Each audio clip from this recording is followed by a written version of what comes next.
Here's what therapists won't tell you about gaslighting. The most dangerous red flag is not the lie itself, it's that you're defending reality while they're rewriting it in real time. And statistically, you've already missed it 3 times this week. Before we get into the psychology, here's your quick diagnostic. Think back to your last conflict with this person. Did you end it by explaining why you had the right to be upset? That's the tell. Healthy disagreements end with resolution or agreement to disagree. Gaslighting disguised as disagreement ends with you justifying your emotional existence. If you're auditioning for the role of person who deserves basic respect, you've already been cast as the villain in their narrative. That shift from discussing the issue to defending your sanity, that's patient zero for psychological erosion. The first sign psychologists actually use to diagnose this: reality editing, clinically called reality distortion in manipulation dynamics. Here's the deep mechanism. Your brain's hippocampus stores episodic memory, right?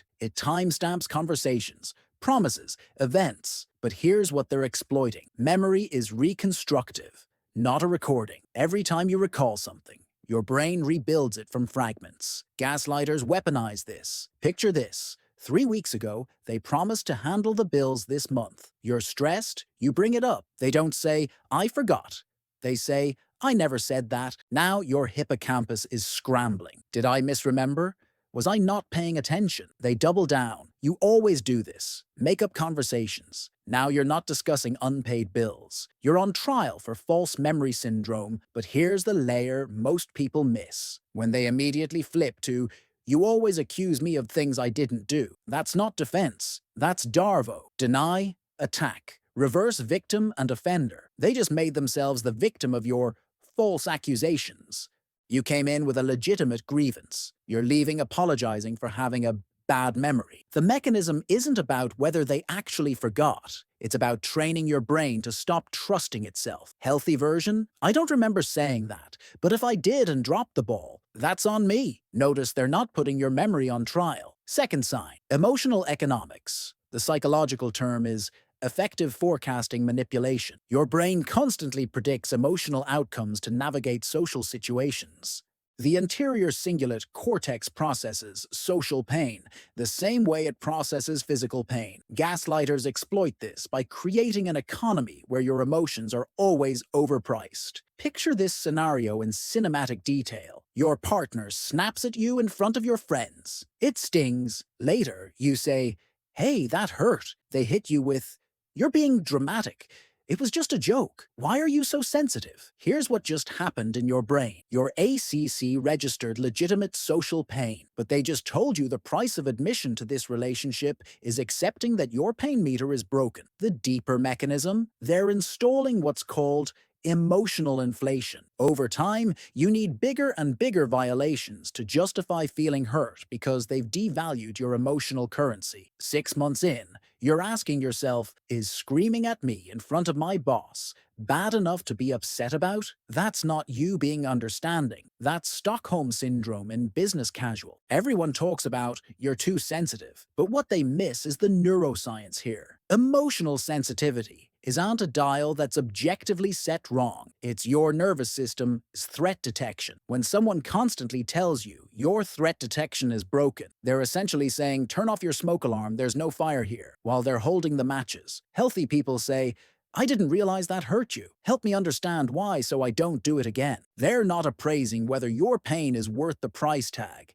But here's where it gets interesting. And this next sign is the one most people miss even when they're staring right at it. Third sign, and this is the controversial one, the sanity tax. The clinical framework is cognitive load exploitation. Your prefrontal cortex, executive function central, has limited bandwidth, decision-making, emotional regulation, future planning, all competing for processing power.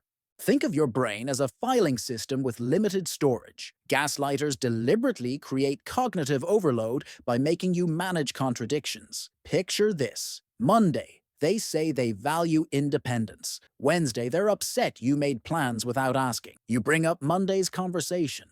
They say, "I never said I don't want to be considered. I said I value independence, which means including me in decisions." Your brain is now running two incompatible programs. Independence means autonomy versus independence means consultation. That's not a misunderstanding.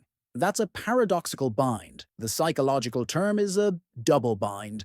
Damned if you do, damned if you don't. But here's what psychologists actually use to diagnose this. You're spending more mental energy managing the contradictions in their logic than actually living your life. The sanity tax is the cognitive cost of maintaining a relationship with someone who rewrites the rules mid-game. You're Googling, "Am I crazy?" at 2 a.m. You're rehearsing conversations to make sure you're not misremembering. You're keeping receipts, screenshots, texts, because you can't trust tomorrow's version of today's conversation. Here's what separates healthy conflict from gaslighting. Healthy people want you to understand them. Gaslighters want you to doubt yourself. One creates clarity, the other creates chaos.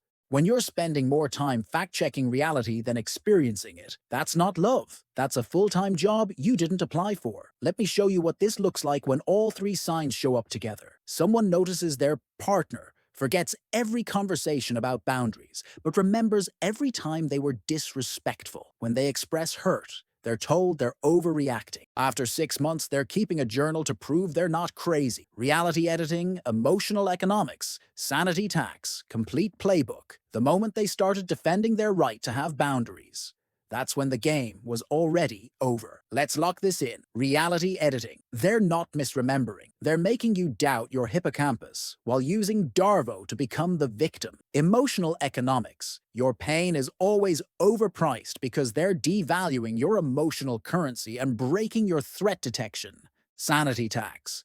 You're paying cognitive overhead managing contradictions instead of living your life.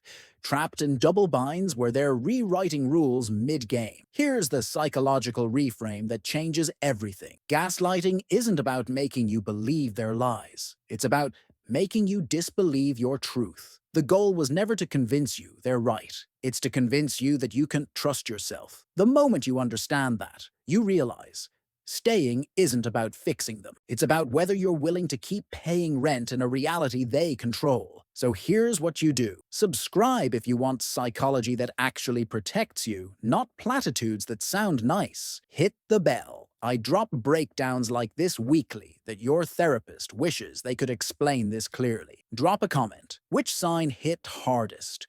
Reality editing, emotional economics, or the sanity tax? And be honest, have you Googled, "Am I crazy?" because of someone in your life? That's not weakness. That's data.